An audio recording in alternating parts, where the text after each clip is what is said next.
বছরে একদিন ভালোবাসার অভিনয় করা আর রাস্তাঘাটে পথে ঘাটে যুবক যুবতীর হাত ধরে বাকবাকুম করার মতো ব্যায়ামনা করা ইসলামে অনুমতি দেয় না। মুসলমানদের উচিত তার 14ই ফেব্রুয়ারিতে নিজেদের সন্তানকে নিয়ন্ত্রণ করা। এটা মুসলমানের কাজ নয়। এই যে আসতেছে ফেব্রুয়ারি, কত ফেব্রুয়ারি জানো? এটা কি বিশ্ব ভালোবাসা দিবস? হ্যাঁ, কি দিবস?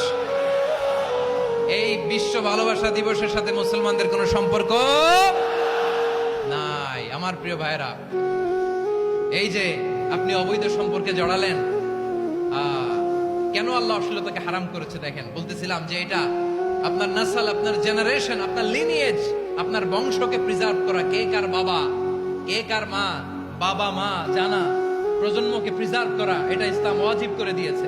এই যে অবৈধ সম্পর্কের কারণে, বিশ্ব বেহায়া দিবসের কারণে, এগুলোর আউটকাম আউটপুট হিসেবে মাঝে মাঝে ঢাকা মেডিকেলের ডাস্টবিনে নবজাতকের বাচ্চার কান্নার আওয়াজ শুনতে পাওয়া যায়। চট্টগ্রাম মেডিকেলের ডাস্টবিনে নবজাতকের কান্না শুনতে পাওয়া যায়। বীর চট্টলার মুসলমানেরা বুঝতে পারলে আওয়াজ করে বলেন, এই যে চট্টগ্রাম মেডিকেলে যে নবজাতকটা পাওয়া গেল, ওর বাবাকে আমাকে বলেন, ওর বাবাকে, ওর মাকে, ও কোন ফ্যামিলির সন্তান কেউ জানে? আপনি হিউম্যান ডিগনিটিকে অপমান করেছেন না? আপনি তার ভবিষ্যৎকে অন্ধকার করেছেন না? আপনি তার লিনিয়েজকে প্রশ্নবিদ্ধ করে দিয়েছেন না? এই জন্য আল্লাহ তাআলা অশ্লীলতাকে আমাদের জন্য হারাম করে দিয়েছেন। পড়েন সুবহানাল্লাহ।